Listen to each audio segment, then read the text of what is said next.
Γιατί αγόρι μου να φύγεις? Ο σπαραγμός της μάνας που συντετριμμένη αποχαιρετά το γιο της. Σύμφωνα με αποκλειστικές πληροφορίες του Live News, ο Ματ Κλίπ υπέκυψε στις βαρύτατες κακώσεις που υπέστη στο τροχαίο.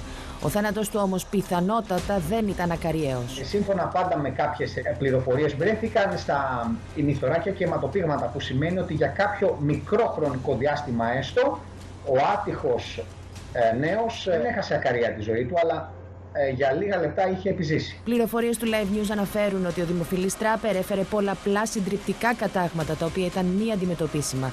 Και σε αυτή την περίπτωση, όπως και σε άλλες παρόμοιες, ο θάνατος ήταν αναπόφευκτος. Η ταχύτητα πρόσκλησης ήταν πάρα πολύ μεγάλη. Δηλαδή ήταν μια ταχύτητα περίπου στα 80-100 χιλιόμετρα. Άρα η επιτάχυνση της βαρύτητας που υπάρχει εκείνη τη στιγμή, ό,τι ζώνη και να φοράει ο οδηγός, δεν μπορεί να τον σώσει. Οι γονείς του Πίτερ προσπαθούν να αντέξουν τον αβάσταχτο πόνο τους και την ίδια ώρα να κάνουν όλα όσα πρέπει, ώστε να διευκρινιστούν οι ακριβείς συνθήκες του τροχαίου. Ζήτησα από τον κύριο Αλεξάνδρου και τον ευχαριστώ πολύ να μας πει δύο κουβέντες από τις πληροφορίες τις οποίες έχει για την έρευνα που γίνεται. Κύριε Αλεξάνδρου, καλησπέρα σας και σας ευχαριστώ πολύ. Να είστε καλά, ευχαριστώ για την πληροφορία. Ο θάνατός του, η αιτία του θανάτου του είναι τα τραύματα από την σύγκρουση.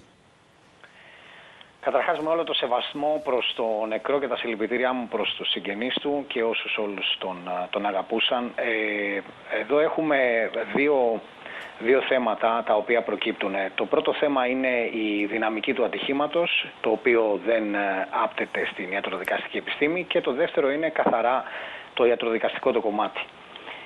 Κατά πληροφορίες πάντα και βάσει της ιατροδικαστικής εμπειρίας, συνήθως με τέτοιες ταχύτητες πρόσκρουσης υπάρχουν πολλαπλές κακώσεις, άρα αναμειγνύονται παραπάνω από 3 όργανα ως προς τις κακώσεις. Άρα αυτό που είναι σημαντικό και πρέπει να τονιστεί είναι η εργασία, η συνέργεια για την τελική απόφαση και της ανακριτικής αρχής, της εντολοδόχου αρχής, δηλαδή η δουλειά των αστυνομικών και η ιατροδικαστική επιστήμη, αλλά και οι πραγματογνώμονες που έχουν πάει στο Καταλαβαίνω ότι το τοποθετείτε και στη θεωρητική του βάση. Απλά να μας το πείτε όσο πιο απλά γίνεται για να το καταλάβουμε όλοι. Εδώ μιλάμε σίγουρα για πολλαπλές κακώσεις, γιατί οι ταχύτητες πρόσκρουσης που έχουν κοινοποιηθεί από τα μέσα μαζικής ενημέρωσης είναι μεγάλες. Η μετατροπή της κινητικής σε δυναμική ενέργεια είναι τέτοια που η επιτάχυνση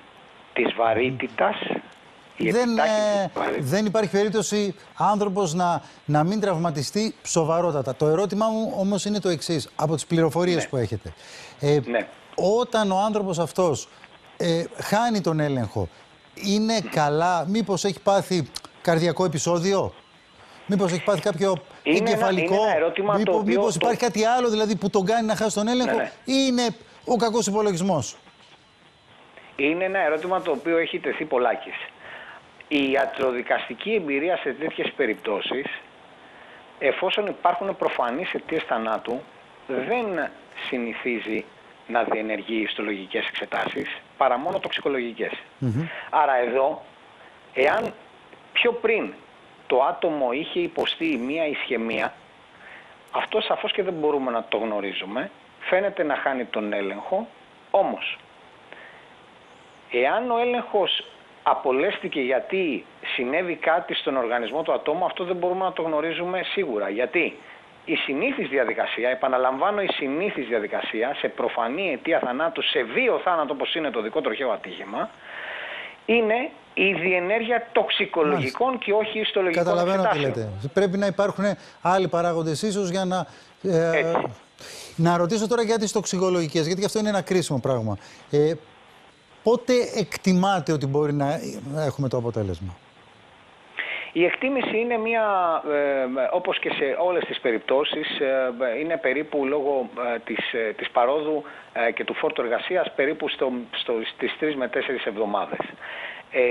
Όπου εκεί θα αναδειχθεί εάν το άτομο νεαρής ηλικίας, ο οδηγός, οδηγούσε ή όχι υπό την επήρεια, για παράδειγμα, εθιλικής αλκοόλης. Δηλαδή υπερβολικής κατανάλωσης αλκοόλ, για να το πούμε έτσι. Με ό,τι συνεπάγεται αυτό στα αντανακλαστικά, στην οδηγική συμπεριφορά κτλ. Κύριε Αλεξάνδρου, σας ευχαριστώ πολύ. Στην ουσία, λοιπόν, μια πιο ολοκληρωμένη εικόνα, κυρίες και κύριοι, για το τι έγινε. Θα έχουμε περίπου στο τέλος του μήνα, όταν περιμένουμε πια να βγει και η τοξικολογική εξέταση.